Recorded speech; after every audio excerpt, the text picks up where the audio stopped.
بالله من شرور أنفسنا ومن سيئات أعمالنا من يهده الله فلا مضل له ومن يضلل فلا هادي له وأشهد أن لا إله إلا الله وحده لا شريك له وأشهد أن محمدا عبده ورسوله أما بعد. Ikhwah yang dirahmati Allah, tuan-tuan yang dimuliakan, syukur kita kepada Allah Subhanahu wa taala atas kesempatan yang diberikan pada kita pada malam ni untuk kita sambung bacaan kita dalam kitab Al-Usul Ats-Tsalatsah, 3 prinsip pokok Islam, karangan Syekh Muhammad At-Tamimi rahimahullah. Ikhwah, boleh kita lihat di muka surat 10, muka surat 10 dalam kitab terjemahan Al-Usul Ats-Tsalatsah ni, buku poket ni. Kata Syekh Muhammad, ketahuilah semoga Allah merahmatimu bahawasanya wajib bagi setiap seorang Muslim, lelaki dan perempuan, mempelajari 3 perkara dan mengamalkannya.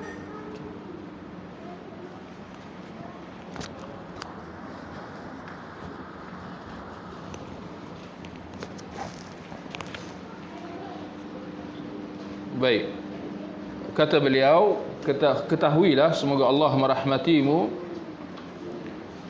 bahawasanya wajib bagi setiap seorang Muslim, lelaki dan perempuan, mempelajari 3 perkara dan mengamalkannya. Kata beliau, pertama, bahawasanya Allah telah menciptakan kita, memberi rezeki kepada kita dan tidak membiarkan kita begitu sahaja. Akan tetapi Dia, yakni Allah, mengutus seorang rasul kepada kita.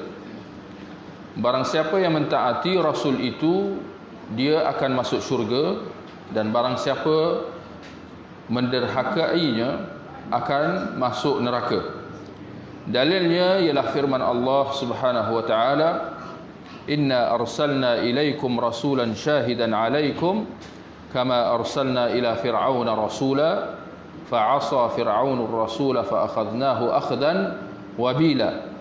Sesungguhnya kami telah mengutus kepada kalian seorang rasul yang menjadi saksi terhadap kalian, sebagaimana dahulu kami telah mengutus seorang rasul kepada Fir'aun, kemudian Fir'aun menderhakai rasul itu, lalu kami menyeksanya dengan seksaan yang berat. Surah Al-Muzammil ayat 15 dan 16.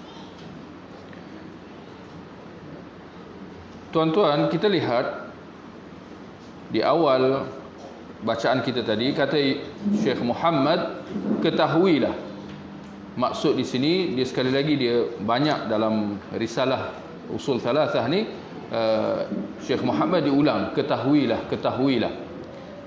Apa yang dimaksudkan dengan ketahuilah, atau teks Arab dia i'lam. Di sini Syekh Muhammad dia nak menegaskan bahawa perkara yang nak disampaikan ini perkara yang nak disampaikan itu perlu difahami dengan jelas serta diyakini. Ini ketahuilah, yakni tahulah, ketahuilah, yakni berilmulah, fahamilah, ya, apa yang nak disampaikan itu. Semoga Allah merahmatimu. Di sini kita lihat Syekh Muhammad pun sekali lagi dalam risalah beliau ni, dia banyak mengulang ucapan doa ini, semoga Allah merahmatimu, ya rahimakallah, rahimakallah. Nak mengingatkan kita, saya barangkali boleh saya sebutkan kepada tuan-tuan tentang satu perkara yang boleh kita ambil pengajaran daripada hal ini, satu yang boleh kita budayakan dalam masyarakat kita, iaitu budaya mendoakan sesama saudara Muslim. Yang ini di samping kita, apabila kita bertemu, kita memberi salam seperti mana adab kita sesama muslim dan menjadi hak bagi orang yang diberi salam untuk dia membalas ucapan salam tu. Di samping itu kita kata antara yang dianjurkan ialah untuk kita sama-sama mendoakan saudara muslim kita. Semoga Allah merahmatimu, semoga Allah memberkatimu, yarhamukallah, rahimakallah, hafizakallah, semoga Allah menjaga engkau, barakallahu fik, semoga Allah memberkatimu. Lihat tuan-tuan, ini satu budaya. Kalau sekiranya orang kafir, orang Kristian pun mengamalkan hal ini, bukan kita nak kata kita tiru dia. Kalau orang Kristian, orang barat, dia apa ucapan dia? Barakallahu fik, God bless you, God bless you. Dia kalau dalam dia perbualan dia akan sebut perkataan tu, God bless you. Maka kita umat Islam lebih utama dengan ucapan-ucapan doa seperti ini, ya, kerana kita lebih layak, lebih utama untuk mendapat keberkatan daripada Allah berbanding dengan orang-orang kafir, orang-orang yang menyekutukan Allah.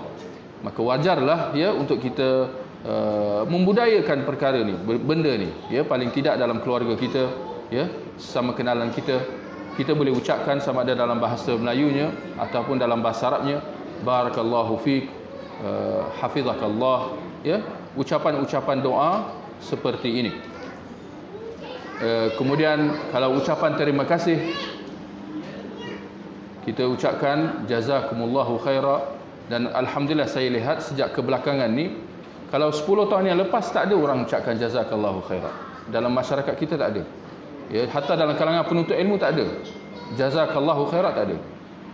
Tapi sekarang alhamdulillah sudah ada nampak bibit-bibit cahaya, bibit-bibit ilmu, ya, di mana masyarakat, ya, mula mengucapkan ucapan seperti ini, jazakallahu khaira. Dan ini adalah seperti mana yang dianjurkan oleh Nabi SAW, ya. Nabi mengatakan, man sana'a ilaikum ma'rufa, ya, barang siapa yang berbuat baik kepada engkau lalu engkau mengucapkan jazakallahu khaira, lalu dia mengucapkan kepada orang yang berjasa kepada kita tu jazakallahu khaira, maka dia telah mengucapkan sebaik-baik ucapan, dia telah memberi balasan dengan sebaik-baik balasan. Dengan balasan kita doakan kebaikan buat orang tersebut, ya. Kemudian kata Syekh Muhammad, ketahuilah semoga Allah merahmatimu bahawasanya wajib bagi setiap seorang muslim, lelaki dan perempuan, mempelajari 3 perkara. Baik, apakah 3 perkara tersebut? Kata beliau, pertama, bahawasanya Allah telah menciptakan kita. Bahawasanya Allah telah menciptakan kita. Baik, itu poin yang pertama. Berdasarkan firman Allah dalam surah Ar-Rum ayat 29, wa min ayatihi an khalaqakum min turab thumma idza antum basharun tantashirun. Dan di antara tanda-tanda Allah Subhanahu wa taala, tanda-tanda Allah bahawasanya dia telah menciptakan kamu daripada tanah, kemudian kamu bertebaran, yakni bertebaran di atas muka bumi. Di antara tanda kewujudan Allah ialah kejadian manusia itu, adanya kita di atas muka bumi adalah tanda kewujudan Allah Subhanahu wa taala. Tuan-tuan, apa maksud dalam ayat yang kita baca tadi? Allah kata wa min ayatihi, dan di antara ayat-ayat dia Allah. Apakah yang dimaksudkan dengan ayat? Kita dalam surah, dalam Al-Quran, kita ada surah, kita ada juzuk, kita ada hizb, dan kita ada ayat. Ayat Al-Quran, ayat 1, ayat 2, ya, surah Al-Fatihah ada 7 ayat. Apa maksud ayat? Apakah maksud ayat? Ayat maksud dia tanda, ayat. Baik, kenapa agaknya dikatakan ayat Al-Quran itu dikatakan ayat, yakni tanda? Tanda apa? kita kata setiap firman Allah, setiap ayat dalam Al-Quran, dia adalah tanda, bukti bahawasanya dia daripada Allah Subhanahu Wa Taala. Al-Quran itu, setiap ayat, setiap surah, itu semua bukti, semua tanda bahawasanya ia adalah kalam Allah, bukan kalam manusia, bukan ucapan manusia. Kerana manusia Allah telah cabar semenjak 1400 tahun dahulu untuk mendatangkan Al-Quran seperti Al-Quran, untuk mendatangkan 10 surah seperti Al-Quran, atau mendatangkan satu surah. Dah 1400 tahun manusia dicabar, sehingga ke hari ini tak dapat nak disahut cabaran tersebut. Maka ini nak mengatakan bahawa Al-Quran itu adalah tanda besar, ya, bahawasanya dia adalah daripada Allah Subhanahu Wa Taala. Baik, juga ciptaan manusia itu adalah tanda kewujudan Allah Subhanahu Wa Taala. Kenapa manusia itu, ciptaan manusia adalah tanda kewujudan Allah Subhanahu Wa Taala? Kita lihat dalam surah At-Tur ayat 35, Allah kata, am khuliqu min ghairi syai'in am humul khaliqun. Tengok tuan-tuan, dalam membahaskan asal usul kejadian manusia, Allah memberikan dalam ayat yang kita baca tadi dua kemungkinan. Am khuliqu min ghairi syai'in, apakah mereka, yakni manusia, dijadikan tanpa pencipta? Apakah mereka, manusia, dijadikan tanpa pencipta? Kebarangkalian yang pertama. Am humul khaliqun, atau mereka mencipta diri mereka sendiri. Ini dua kebarangkalian. Yang mana satu? Kita dicipta tanpa pencipta. Kita dicipta tanpa pencipta maknanya apa? Maknanya secara apa? Kebetulan? Apa? Secara, bukan kebetulan, secara sendiri, Dia cipta sendiri, tiba-tiba ada. Atau mereka mencipta diri mereka sendiri. Yang mana satu? Jawapannya bagi orang yang berakal, dua-dua tak betul, dua-dua tak mungkin. Dan hal ini kita dapat mengaku pada diri kita sendiri, bahawa sesuatu yang ada tak mungkin dia ada tanpa ada pencipta, dan tak mungkin dia ada dengan diciptakan oleh dirinya sendiri. Itu macam mana pula dia menciptakan dirinya sendiri? Lagi tak mungkin, lagi tak kurang mengarutnya daripada kebarangkalian yang pertama, bahawa dia cipta sendiri atau dia menciptakan dirinya sendiri. Maka ayat ini secara menyanggah secara total pemikiran atau teori yang saya kira tuan-tuan maklum, yang digembar-gemburkan oleh orang kafir barat pada hari ini, iaitu teori Darwin.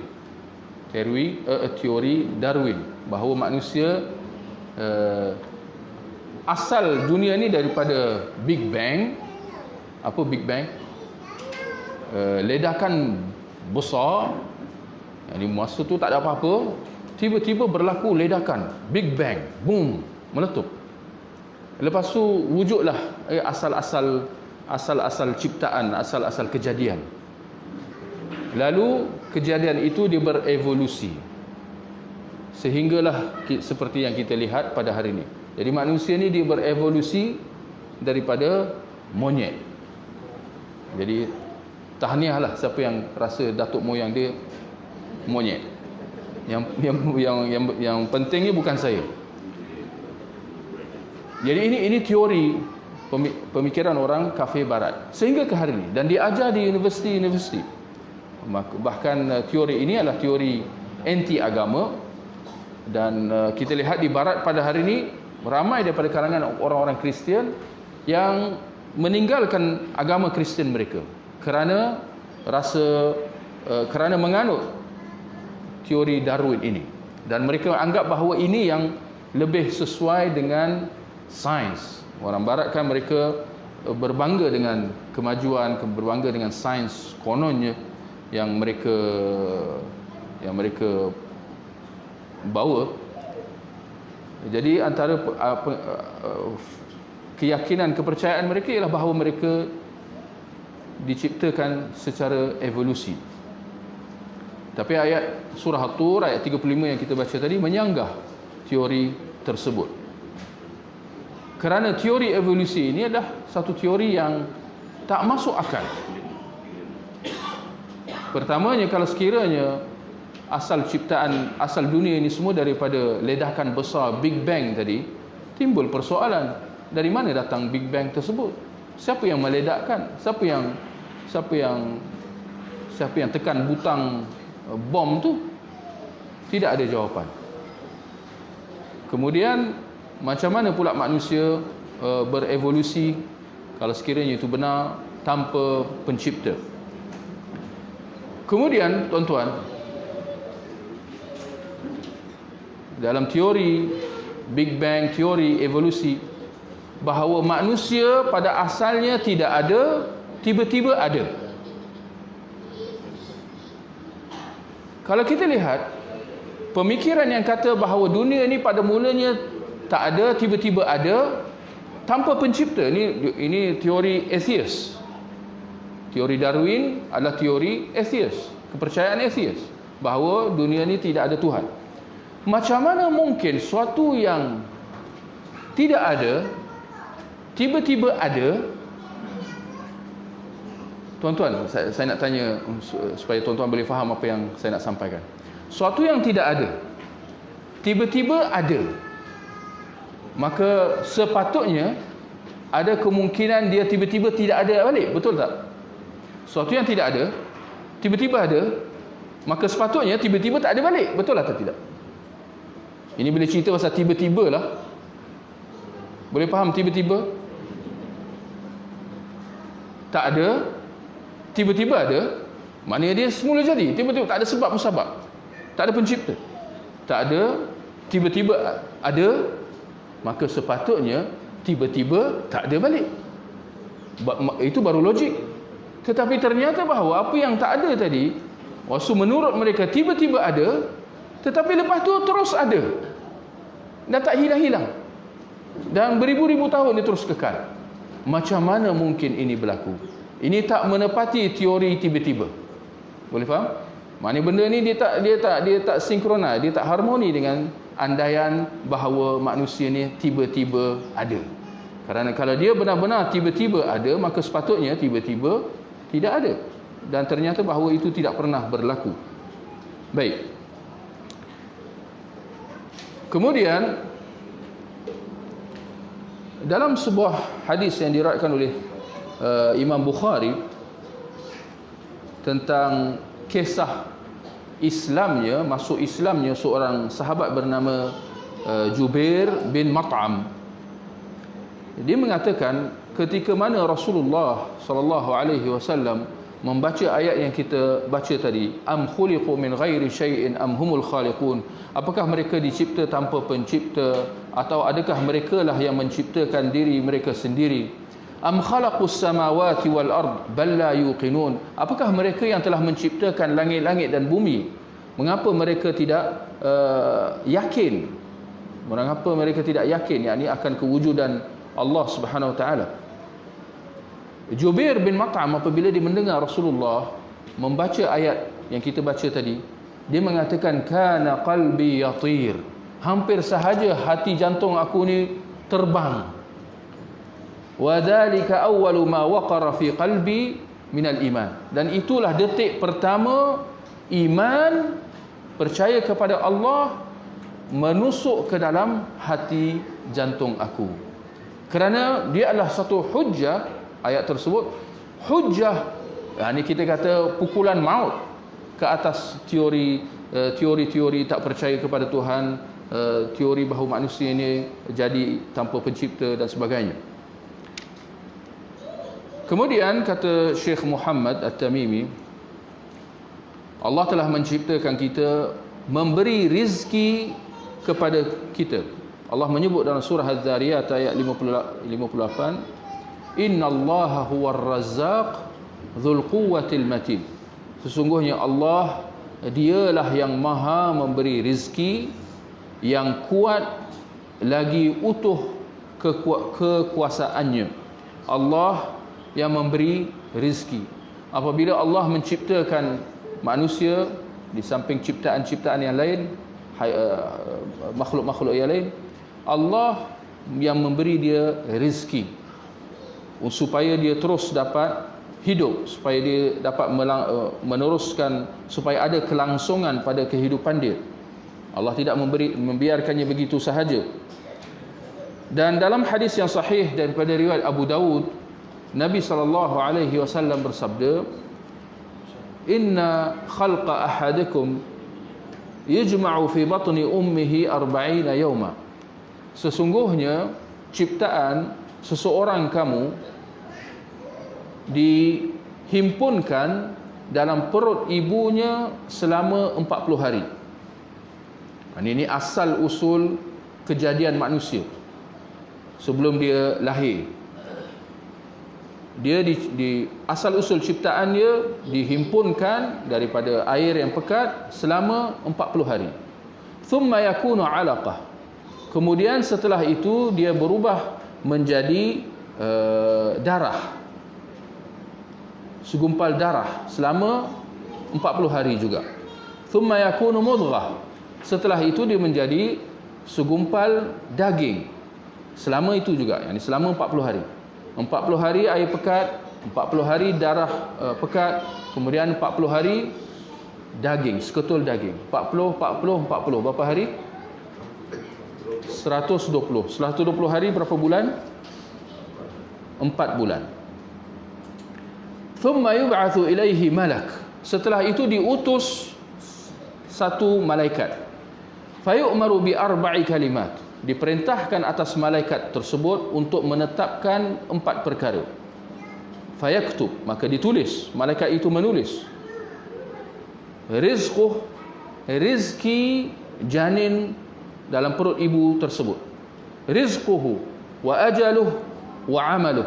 Rizkinya, ajalnya bila dia akan mati, dan amal dia, segala apa amalan dia di atas muka bumi sepanjang dia hidup, semua ditulis. Thumma yuktab syaqiyun am sa'id. Kemudian yang keempat, ditetapkan sama ada janin itu akan hidup sengsara atau bahagia. Thumma yunfakhu fihi ruh. Selepas itu baru ditiupkan roh ke dalam janin tersebut. Mafhum hadis atau petunjuk hadis yang kita baca tadi ialah berkenaan tentang ditetapkan rizki janin anak dalam perut ibunya jauh sebelum dia lahir. Telah ditetapkan rizkinya, ditetapkan rizkinya oleh Allah Subhanahu wa ta'ala, dan tertulis di samping 3 perkara yang lain yang kita sebutkan tadi. Boleh saya cuit perhatian tuan-tuan, di barat baru-baru ni, saya keluar topik sikit di barat baru-baru ni ada timbul perbahasan, polemik tentang abortion. Tahu abortion? Pengguguran bayi, menggugurkan bayi. Sekarang ni ada kecenderungan ekstrim oleh apa yang dipanggil far left, golongan liberal, pelampau liberal ke kiri. Golongan kanan, golongan konservatif, golongan kiri, golongan liberal. Kanan, konservatif maknanya orang yang nak mengekalkan tradisi. Kiri, golongan liberal yang nak membebaskan diri daripada segala ikatan budaya, tradisi, agama, liberal. Golongan haluan pelampau kiri baru-baru ni telah meluluskan sebagai satu undang-undang dibolehkan menggugurkan bayi walaupun pada saat-saat akhir sebelum bayi itu lahir. Maksudnya pada bulan ke-9 boleh lagi bayi itu digugurkan sekiranya si ibu mahu berbuat demikian. Bahkan sampai ada yang berpandangan bahawa kalau bayi itu dah lahir dan ibu tu tengok kat anak dia,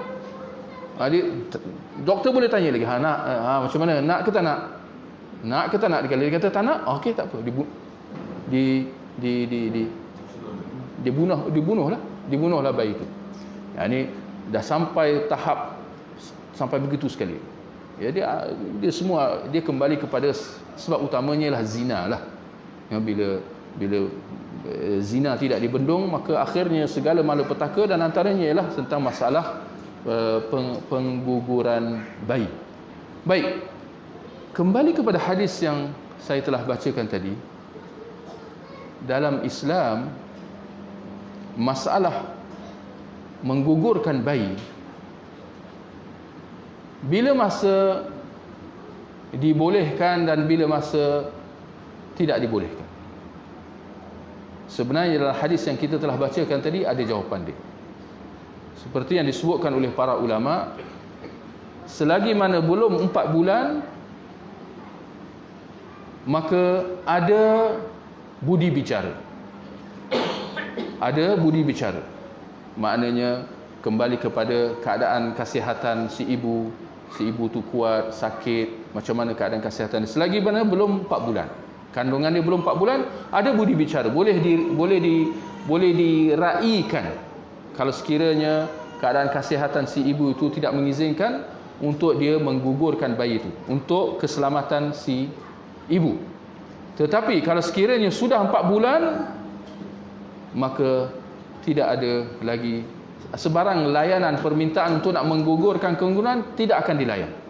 Kenapa? Kerana bayi itu sudah bernyawa, sudah ditiupkan roh.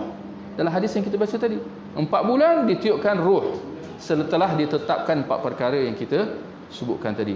Maka tidak boleh digugurkan. Kenapa? Kerana dia juga adalah manusia, dia dah jadi roh. Atas dasar apa kita nak mendahulukan keselamatan si ibu dengan menggadaikan nyawa si anak? Kenapa pula nyawa si ibu lebih berharga daripada nyawa si anak? Kedua-duanya adalah manusia. Maka sebab tu kalau dah roh ditiup, maka tidak boleh lagi menggugurkan. Sebelum 4 bulan tu boleh lagi, kerana dia belum lagi manusia, belum lagi ditiupkan roh.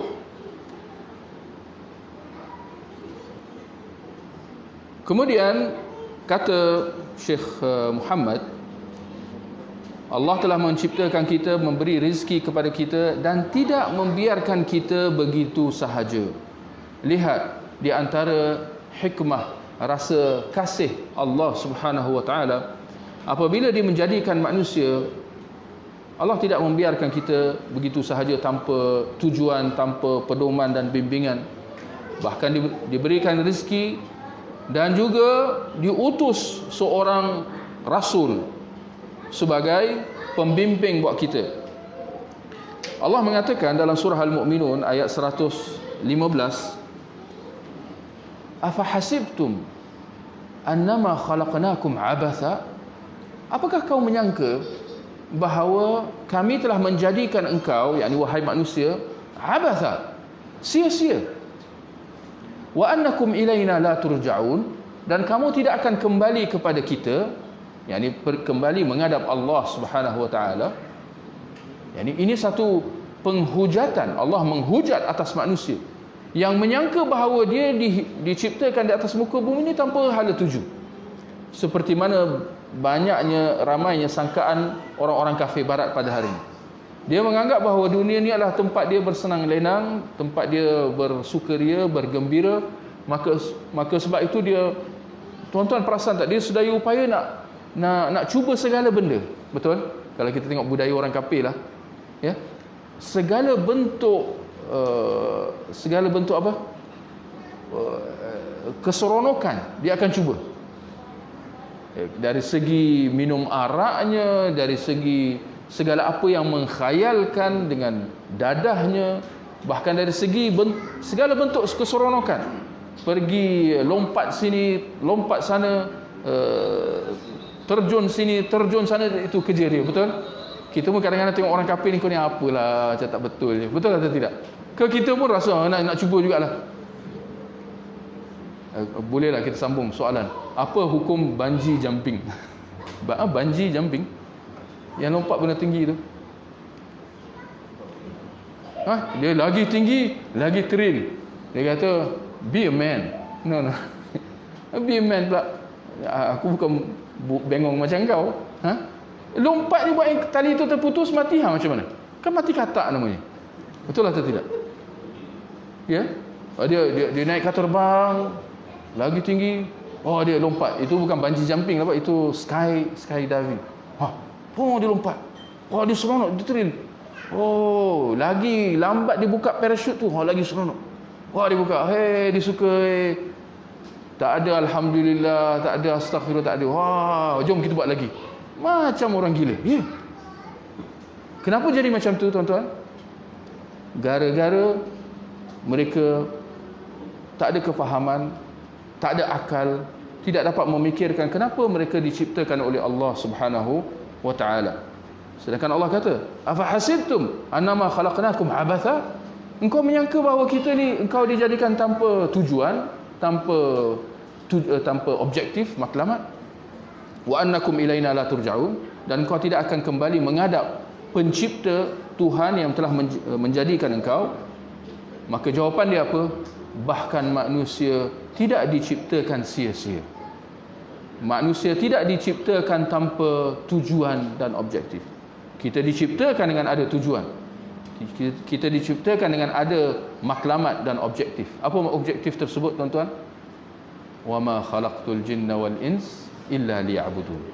Dan tidaklah aku ciptakan jin dan manusia melainkan untuk mereka menyembah akan daku, akan Allah Subhanahu wa taala. Sebab itu, tuan-tuan, itu di hakikat tujuan kita diciptakan untuk beribadah kepada Allah Subhanahu wa taala. Sekiranya seseorang itu dapat merealisasikan hal ini, perkara ini dalam kehidupan harian dia, maka dialah orang yang beruntung, dialah orang yang berjaya. Ketika mana dia dapat merealisasikan tujuan dia dicipta. Dengan kata lain, dia dalam keadaan ibadah sepanjang masa. Tak kira dalam apa juga bentuklah. Dalam keadaan berzikir, dalam keadaan berdoa, memperbanyakkan membaca Al-Quran, dalam keadaan ibadah sepanjang masa. Apa juga dibuat, dilakukan kerana Allah Subhanahu wa taala. Ini orang yang beruntung. Semestinya ini adalah satu cabaran.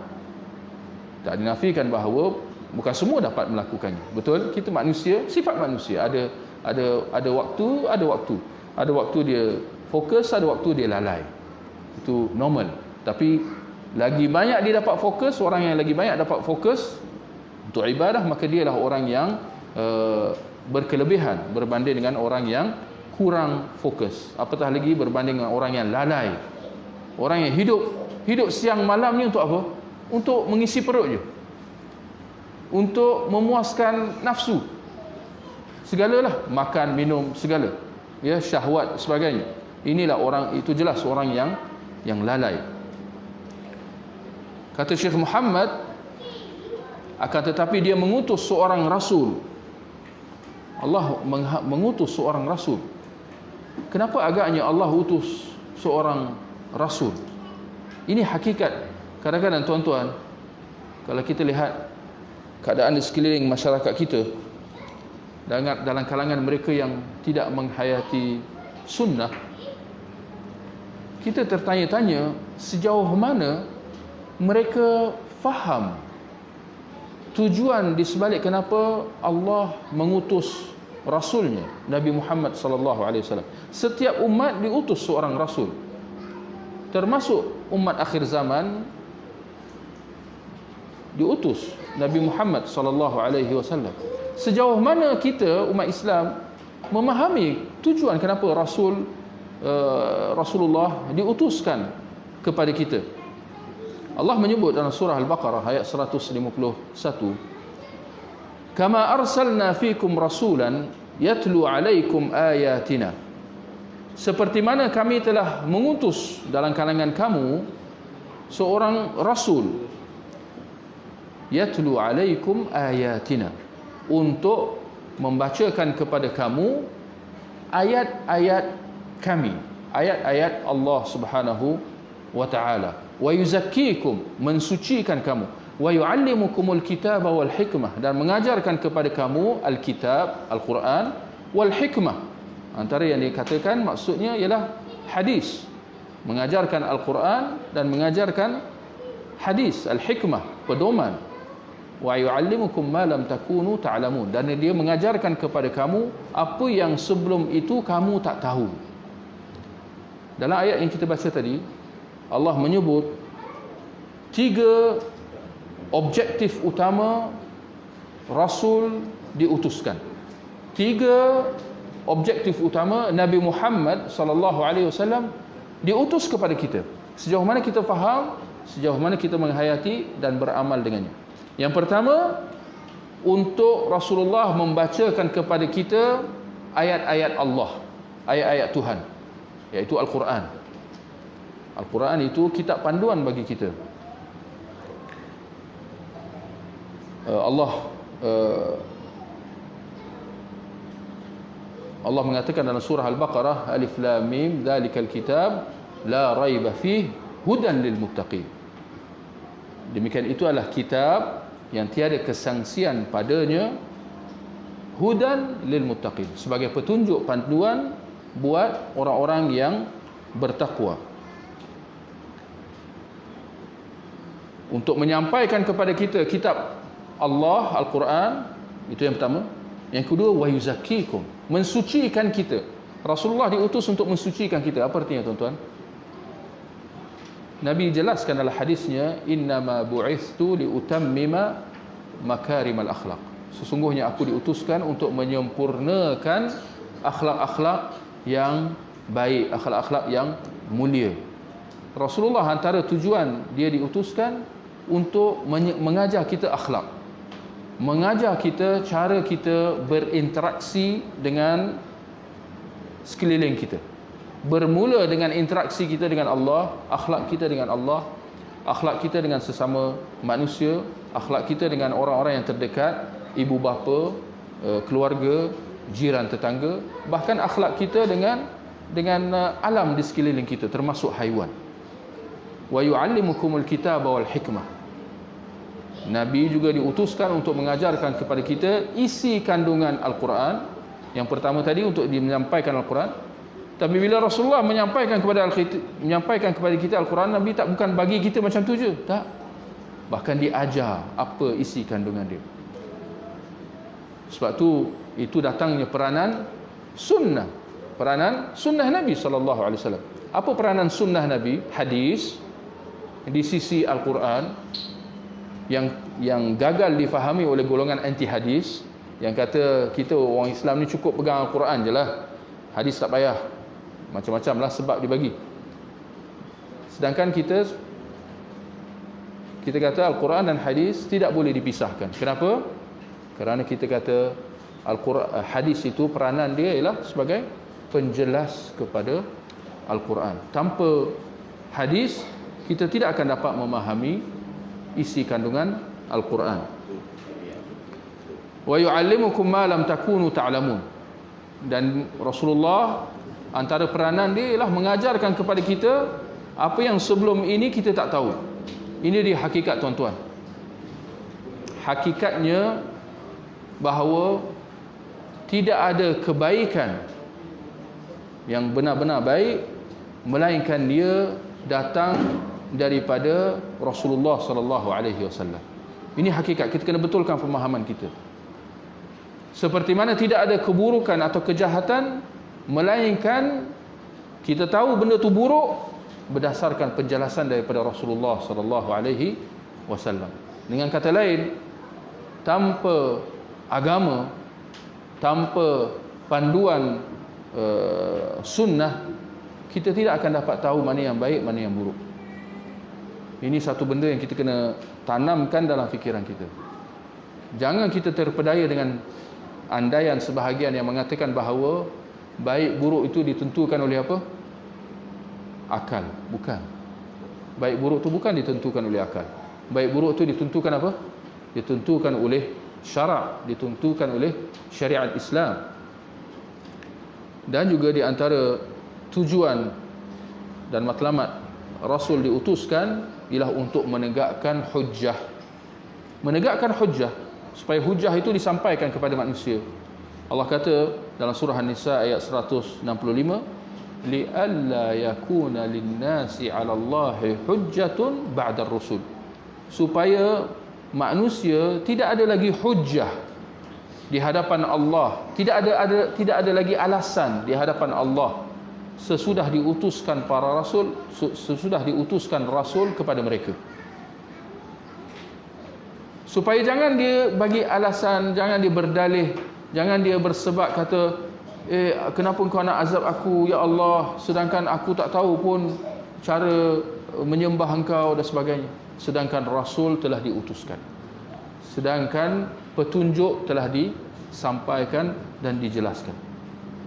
Wa ma kunna mu'adzabin hatta nab'atha rasula, surah Al-Isra ayat 15. Dan sama sekali kita tidak akan menyeksa, Allah kata sama sekali kita tidak akan menyeksa manusia melainkan setelah kami utuskan rasul.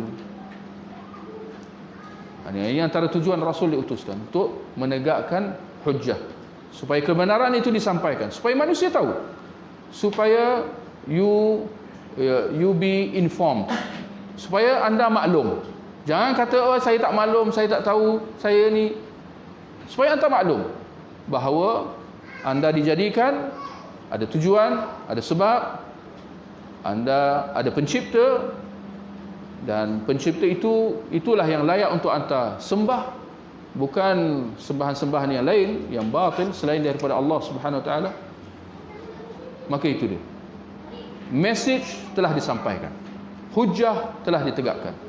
Terserah kepada anda untuk nak terima, beramal atau tidak. Itu terserah kepada engkau. Yang penting anda telah dimaklumkan. Sebab itu dalam sebuah hadis yang sahih daripada riwayat Imam Bukhari, Nabi SAW bersabda, kullu ummati yadkhuluna al-jannah, semua umatku, yakni umat dakwah, yakni umat akhir zaman ini, kata Nabi, semua mereka akan masuk syurga. Kullu ummati yadkhuluna al-jannah illa man aba, semua umatku akan masuk syurga kecuali siapa yang tak nak. Semua umatku akan masuk syurga kecuali mereka yang enggan. Sahabat bila dengar, mereka pun bertanya, wa man ya'ba ya Rasulullah, dan siapa pula yang tak nak masuk syurga? Apa kata Nabi? Man ata'ani dakhala al-jannah wa man 'asani faqad aba. Siapa yang taat kepada aku, maknanya menerima, beriman dan beramal dengan risalah yang aku sampaikan, maka dialah yang masuk syurga. Wa man 'asani faqad aba. Dan siapa yang menolak risalah yang aku sampaikan, yang aku berikan, maka dialah yang tak nak masuk syurga. Ini konsep dia mudah. Aslim taslam. Masuk Islam, engkau selamat. Kau tak masuk Islam, maka engkau akan binasa. Bahasa Inggeris dia kata, the choice is in your hand. Pilihan di tangan kau. Masuk Islam, mengucap kalimah syahadah, beriman, beramal, kau selamat. Tapi kalau kau degil, kau sombong, kau ego, kau rasa kau lagi pandai, engkau rasa engkau ada pilihan yang lain, maka itu terserah. Yang pasti setiap satu pilihan yang kita ambil akan ada konsekuensinya, akan ada dia punya kesan dia. Baik, saya ingat nak baca lagi ke atau cukup? Sampai pukul itu baru yang pertama, ada 3 lagi. Baik, kita lihat yang kedua. Kita ambil satu lagi ni, ya. Yang kedua, kata Syekh Muhammad, bahawasanya Allah tidak redha disekutukan dengan seorang pun dalam ibadah kepadanya. Tidak kira dengan malaikat, sama ada dengan malaikat yang dekat. Boleh betulkanlah terjemahan tu, ya. Tidak kira sama ada dengan malaikat yang dekat ataupun nabi yang diutus. Saya ulang, bahawasanya Allah tidak redha untuk disekutukan dengan sesiapa pun dalam beribadah kepadanya. Tidak kira sama ada malaikat yang dekat ataupun nabi yang diutus. Dalilnya ialah firman Allah Subhanahu wa taala, wa annal masajida lillahi fala tad'u ma'allahi ahada. Dan sesungguhnya masjid-masjid itu adalah kepunyaan Allah, maka janganlah kamu menyembah sesiapa pun di dalamnya di samping Allah. Maka janganlah kamu menyembah sesiapa pun di dalamnya di samping Allah. Surah Al-Jin ayat 15. Ayat 18. Barakallahu. Baik, kita lihat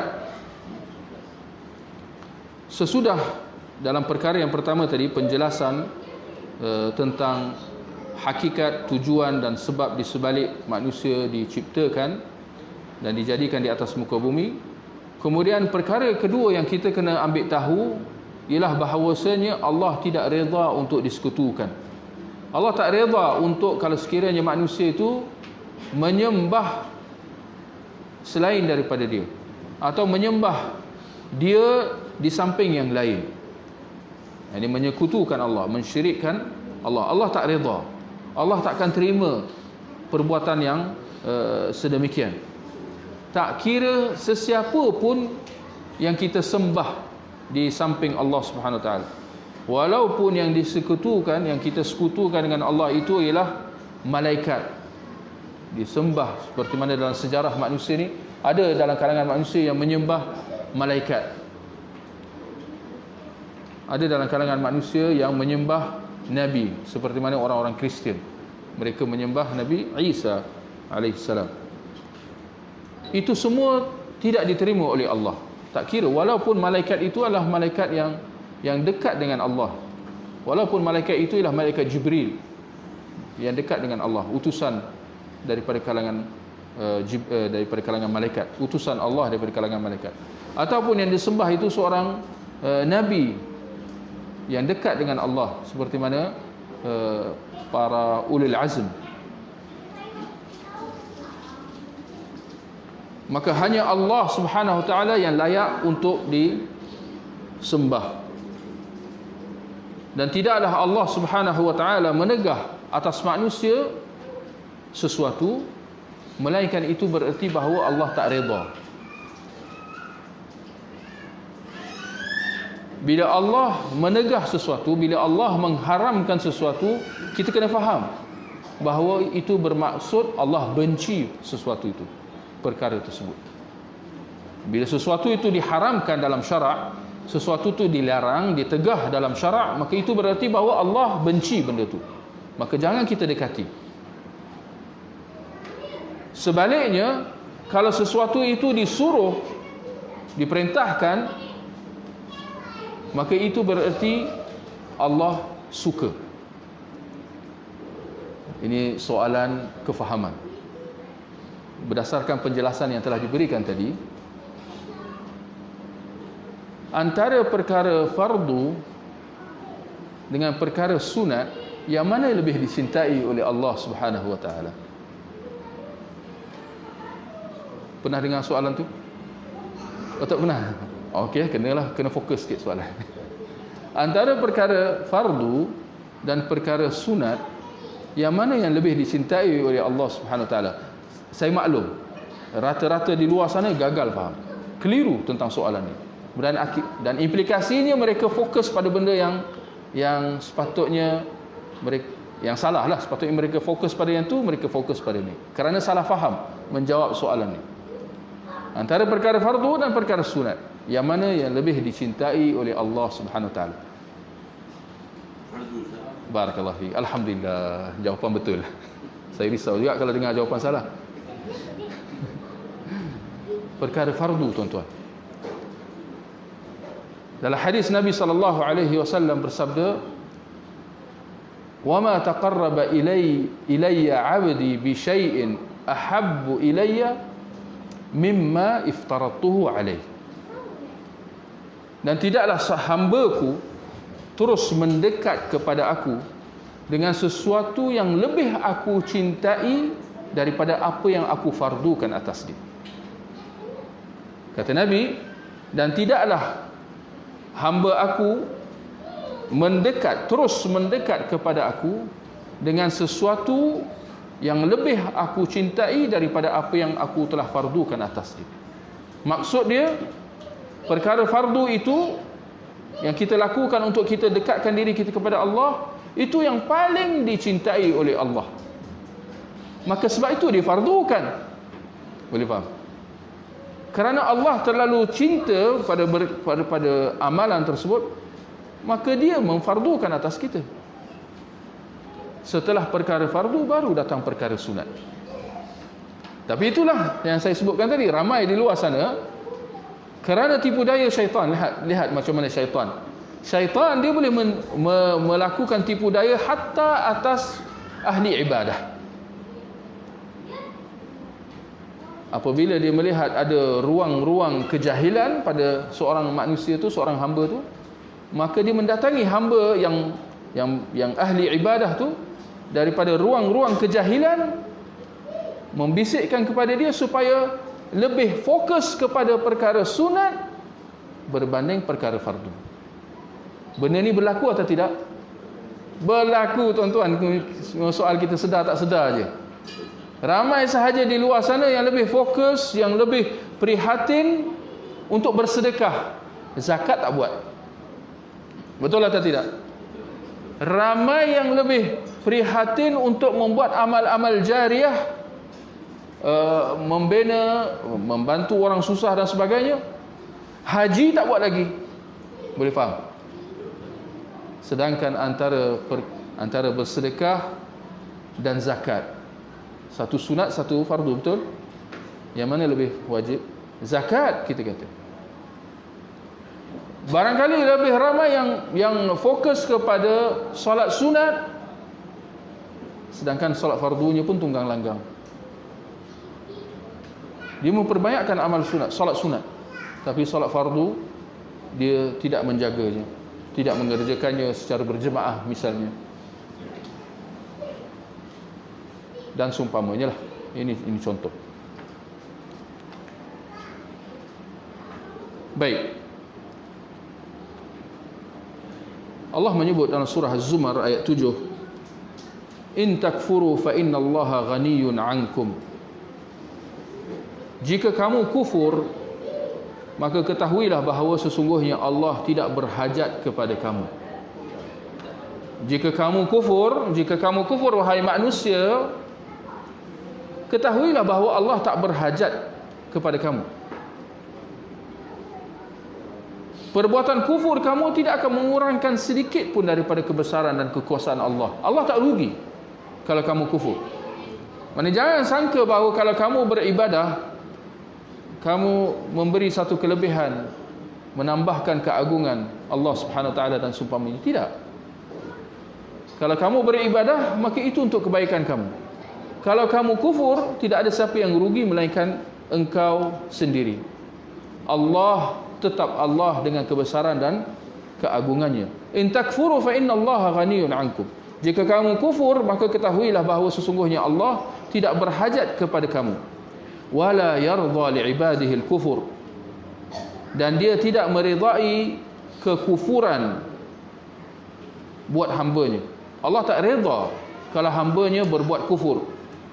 Wa in tashkuru yardahu lakum. Dan sekiranya kamu bersyukur, menyatakan penghargaan kamu kepada Allah, kamu bersyukur kepada Allah, niscaya Allah akan redha atas kamu. Maka boleh kita simpulkan di sini, tuan-tuan, bahawa perkara kufur, perkara syirik, ini adalah sebesar-besar jenayah. Ini adalah sebesar-besar dosa. Ini adalah sebesar-besar kesalahan yang boleh dilakukan oleh seorang manusia. Dan Allah sama sekali tidak akan meredainya. Bahkan antara tujuan utama para rasul diutuskan ialah untuk memerangi kekufuran dan kesyirikan serta membanterasnya. Allah sebut dalam surah Al-Anfal ayat 39, wa qatiluhum hatta la takuna fitnah, dan perangilah mereka, yakni basmilah mereka, basmilah kesyirikan dan kekufuran, hatta la takuna fitnah, supaya sehingga tidak wujud lagi fitnah, wa yakuna ad-dinu kulluhu lillah, dan sehingga agama itu seluruhnya bebas bagi Allah semata-mata, supaya akhirnya kesudahannya agama yang dianuti manusia adalah agama bagi Allah semata-mata, iaitu agama Islam, agama yang mengajak kepada mengesakan Allah dan menjauhi hal syirik dan kufur. Dalam ayat yang kita baca tadi dalam surah Al-Anfal ayat 39, Allah kata wa qatiluhum hatta la takuna fitnah, dan perangilah mereka sehingga tidak ada lagi fitnah. Apakah yang dimaksudkan dengan fitnah di sini? Kadang-kadang dalam setiap kuliah saya terpaksa tekankan perkara ini, ketika mana sedar tak sedar berlaku salah faham dalam perkataan fitnah dalam bahasa Arab. Sebahagian menterjemahkannya mengikut bahasa Melayu, sedangkan perkataan fitnah dalam Al-Quran, perkataan fitnah dalam hadis berbeza sama sekali maksud dia dengan perkataan fitnah dalam bahasa Melayu. Kadang-kadang disebutkan firman Allah, wal fitnatu ashaddu minal qatl, dan fitnah itu lebih berat daripada membunuh. Apa maksud dia, tuan-tuan? Dan fitnah itu lebih berat daripada membunuh. Apa yang dimaksudkan dengan fitnah di sini? Ya, syirik. Barakallahu fiik. Ya, jangan kita terjemahkan dengan fitnah dalam bahasa Melayu kita. Fitnah dalam bahasa Melayu kita maknanya tohmahan, ya, tuduhan palsu. Bukan itu yang dimaksudkan dengan fitnah lebih berat daripada dosa. Ya, kadang-kadang ya sebahagian mentafsirkan sedemikian di atas mimbar. Tuan-tuan, jangan kita terjebak dalam fitnah. Fitnah itu lebih berat daripada dosa. Inna lillahi wa inna ilaihi raji'un. Ayat tu memaksudkan syirik, bukan fitnah yang kau faham. Boleh? Wal fitnatu ashaddu minal qatl, dan fitnah itu lebih berat daripada membunuh, yakni syirik. Perbuatan syirik dan kufur itu lebih berat daripada membunuh. Kerana seorang pembunuh itu barangkali diampunkan oleh Allah dan dia boleh masuk syurga.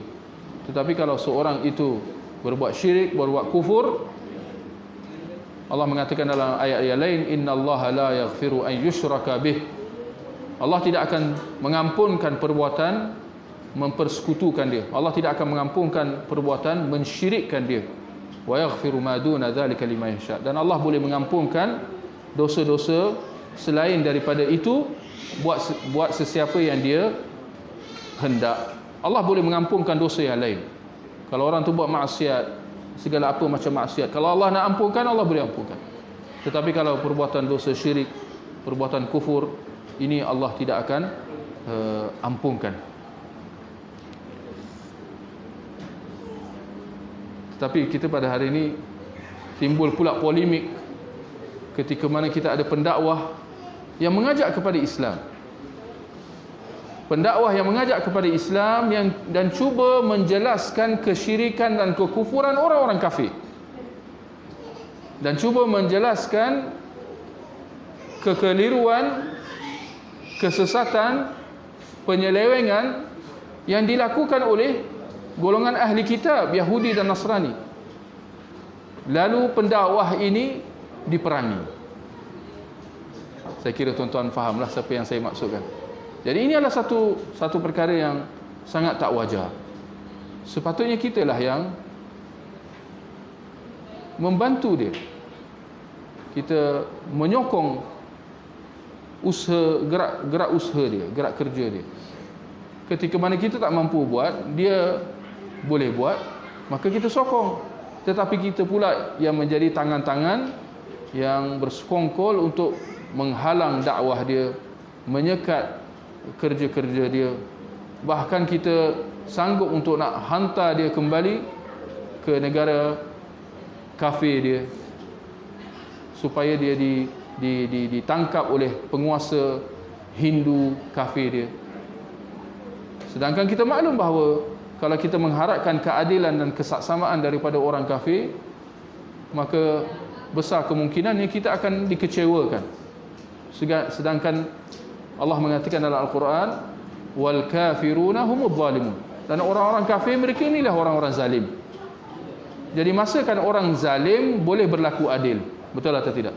Masakan orang kafir boleh berlaku adil ketika mana Allah kata dalam Al-Quran, mereka lah orang-orang yang zalim, mereka lah orang yang paling tidak berlaku adil, mereka yang paling jauh daripada keadilan.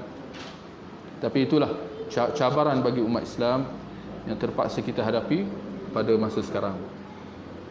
Baik, saya ingat sampai di situ saja. Kalau ada sebarang pertanyaan, jadi kita berhenti di nombor kedua lah ya. Barakallahu fiik. InsyaAllah kalau ada masa kita sambung lagi lah.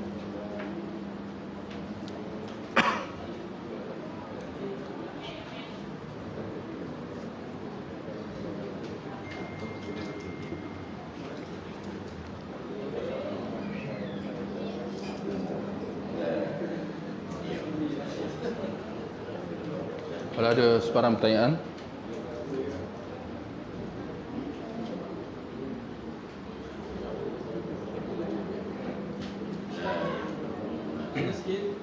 Adakah orang yang tak belajar agama, bila mati depan Allah dan jawab dia tak tahu? Adakah orang yang tak belajar agama bila dia mati Jawab depan Allah dia kata tak tahu? dijawab tak tahu.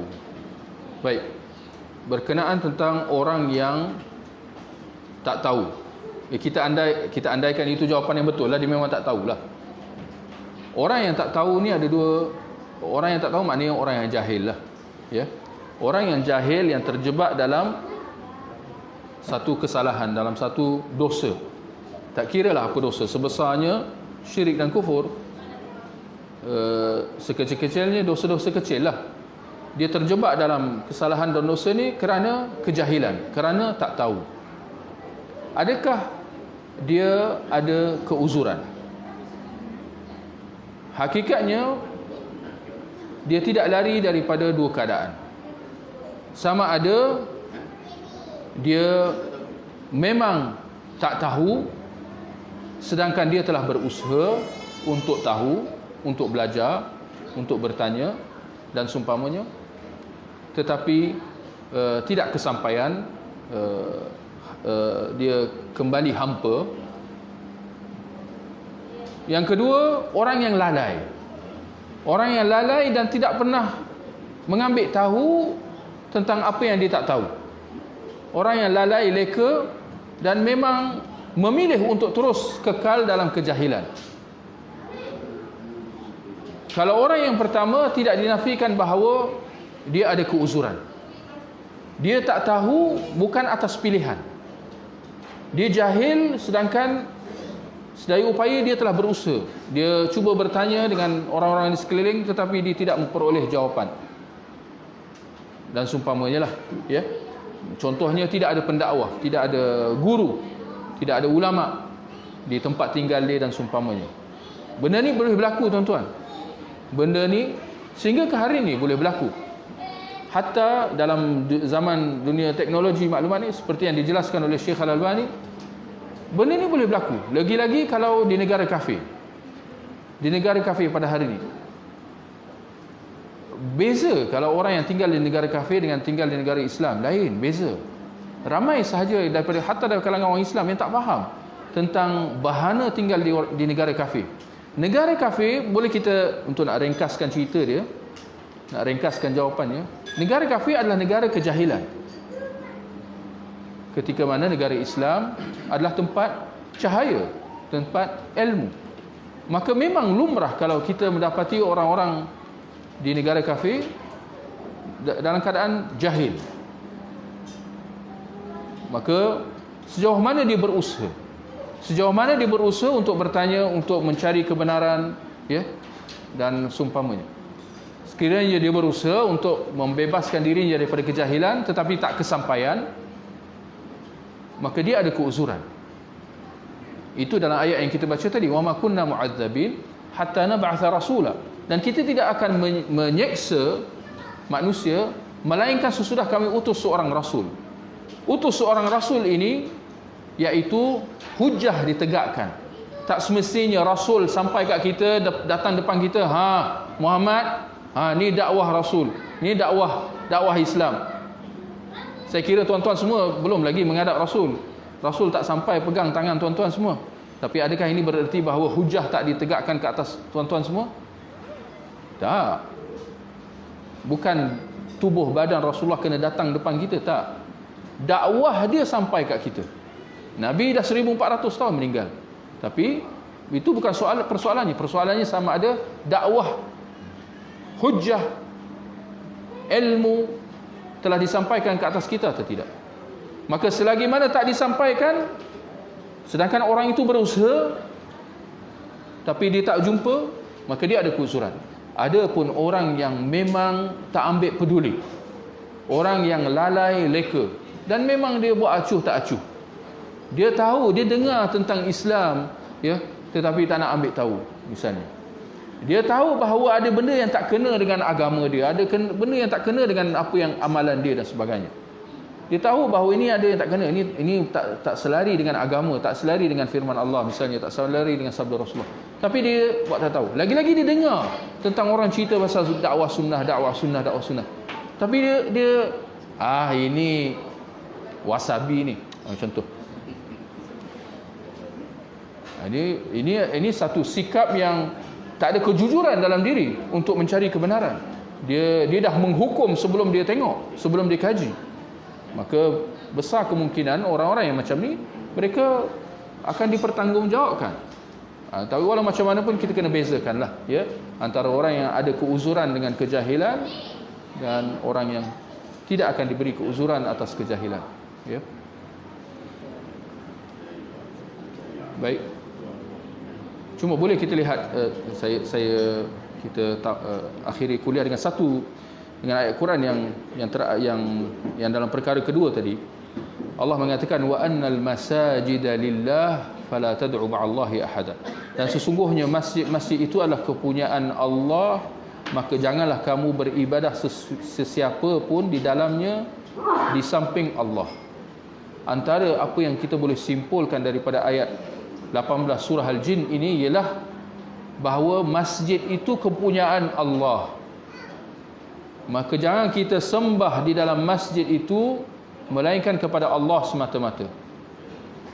Mafhumnya, dengan kata lain, sekiranya dalam sebuah masjid itu ada kubur, ada makam, maka tidak boleh kita solat di dalam masjid itu. Sekiranya ada kubur di dalam sebuah masjid itu atau surau, maka kita ditegah daripada solat di dalam masjid yang seperti itu. Kenapa? Kerana jelas keberadaan kubur di dalam masjid akan menarik hati-hati jemaah yang masuk ke dalam masjid itu untuk menyembahnya. Kerana kalau bukan itu tujuan dia, buat apa dia adakan kubur di dalam masjid? Adanya kubur di dalam masjid sehingga ke hari ini adalah untuk mencuri hati-hati jemaah untuk berpaling ke arah dia. Sedangkan itu syirik, seperti mana yang kita lihat dalam surah Al-Jin ayat 18 ni. Wa annal masajida lillah. Sungguhnya masjid itu milik Allah, yakni tak boleh di dalam masjid itu ada sebarang bentuk kesyirikan dan kekufuran. Dan apa juga bentuk penyembahan, ibadah, lebih-lebih lagi dalam masjid, wa hatta di luar masjid. Tetapi disebutkan masjid secara khusus kerana itu adalah tempat khas bagi ibadah. Hendaklah diabdikan, ditujukan kepada Allah semata-mata. Apa juga bentuk ibadah. Dan sedangkan adanya kubur, ini adalah di antara bentuk-bentuk yang menjebakkan manusia kepada syirik, seperti mana yang dapat kita lihat dalam sejarah zaman berzaman sehingga ke hari ini. Wal'iyadzubillah. Sedang berhenti kita berhenti di masjid tu. Dia dah ada kubur dalam masjid. Kita nak teruskan ke ataupun kita cari kita dengar? Bagaimana kalau sekiranya ini dekat negara ke ini sekadar Dalam negara. ada wujud. Inna lillahi wa inna ilaihi raji'un. Bagaimana kalau kita bermusafir, kita singgah di satu masjid, ternyata bahawa di dalam masjid itu ada kubur. Kita musafir. Boleh atau tidak kita solat di dalam masjid tersebut? Jawapannya dalam ayat yang kita baca tadi. Wa annal masajida lillah. Sesungguhnya masjid itu milik Allah. Masjid yang seperti ini jelas telah mencabuli hak Allah. Masjid yang seperti ini jelas adalah satu usaha untuk mencuri hati-hati orang yang datang salat di dalamnya. Dan syirik, perbuatan syirik adalah bahaya perkara yang kita tidak boleh mempertaruhkan, memperjudikan diri kita. Jangan solat di masjid itu. Hendaklah kita teruskan perjalanan siratal mustaqim kita. Cari masjid lain. Cari masjid lain. Sebab dia soal iman, soal tauhid. Dia bukan sesuatu yang boleh kita ambil, bukan sesuatu yang boleh kita perjudikan. Mungkin ada yang kata, tuan-tuan, ini saya bagi syubhat lah, saya bagi syubhat. Kita dah dengar jawapan insya-Allah. Tadi dah bagi jawapan. Tapi ada syubhat. Alah, saya singgah je. Saya musafir, saya singgah je, saya solat sekali. Takkanlah aku solat sekali Zuhur, Asar tu aku dah jadi syirik. Jawab tuan. Apa jawapan tuan-tuan? Ada jawapan? Betul juga, tak apalah, silakan. Boleh ada macam tu? Kita kata apa?